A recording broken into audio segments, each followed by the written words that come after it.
खरोखरच मी प्रत्येक कार्यक्रमाला आवर्जून असतोच. आपल्याला आमंत्रणाची जरूरत नसते. शाळेमध्ये केव्हाही माझं काम आहे येण्याचं.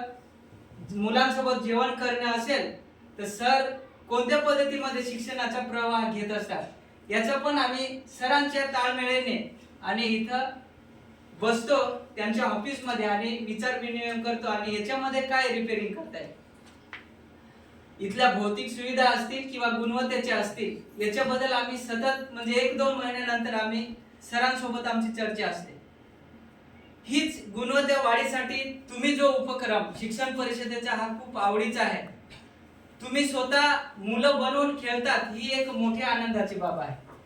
त्याच्यातूनच तुम्ही जातात आपल्या शाळेमध्ये आणि आपल्या केंद्राच्या शाळेमध्ये जास्तीत जास्त गुणवत्तापूर्वक मुलं कसे जातील याचा तुम्ही खूप मेहनतीने प्रयत्न करत असतात. कारण की आम्हाला अनुभव खूप आहे. कारण की 4थी मधून जाणारा विद्यार्थी हा चांगल्या शाळेमध्ये तिथं चांगल्या मार्काने पास होतो. कुठं आश्रम शाळेत न जाता तो चांगल्या शाळेमध्ये आहेत आपले मुलं. तशीच तुम्ही स्पर्धा परीक्षा असेल, शिष्यवृत्तीची परीक्षा असेल याच्यामध्ये खूप मेहनत घेत असतात. स्कॉलरशिप असेल याच्यामध्ये खूप मेहनत घेत असतात.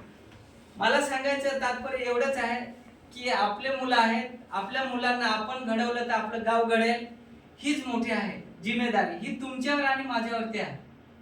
इथं जो मुलगा शिकला तो भविष्यात आपल्या गावाला पण काम देणारा आहे, आपल्या भौतिक सुविधेला पण आहे.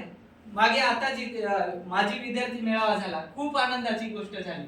सरांनी मोठ्या उत्साहात घेतला की नाही परत आणखी सांगड घालावी आणि परत ह्या शिक्षण क्षेत्राला पुढे घेऊन जाण्यासाठी ही संधी सरांनी उपलब्ध करून दिली.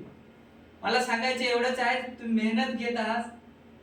जे वयोवृद्ध आहेत त्यांना नवीन मुलांनी सहकार्य केलं पाहिजे, नवीन ऍक्टिव्हिटीची त्यांना जोड दिली पाहिजे आणि त्याच्यामधून त्यांच्या कामाचा हातभार शेवटी तुमच्यावरती भरपूर ताण आहे. शिक्षक म्हटला की शासनाचा बैल, हे करा ते करा अभियानातच पूर्ण तुमचं हे गुरफटलेलं जीवन आहे. तरी सुद्धा तुम्ही नवीन उमेदाने हे काम घेण्याचं मोठं एक हाती घेतलेलं आहे आणि खरोखरच आपल्या ह्या केंद्राच्या शाळेमध्ये तुम्ही असे नाविन्यपूर्ण उपक्रम राबवाल आणि आमचे मुलं चांगल्या प्रगती पथावर जातील एवढी अपेक्षा व्यक्त करतो आणि आपल्या गट विकास अधिकारी, केंद्र प्रमुख आणि सर्वांचे आभार व्यक्त करून इथं मी थांबतो. जय हिंद, जय महाराष्ट्र.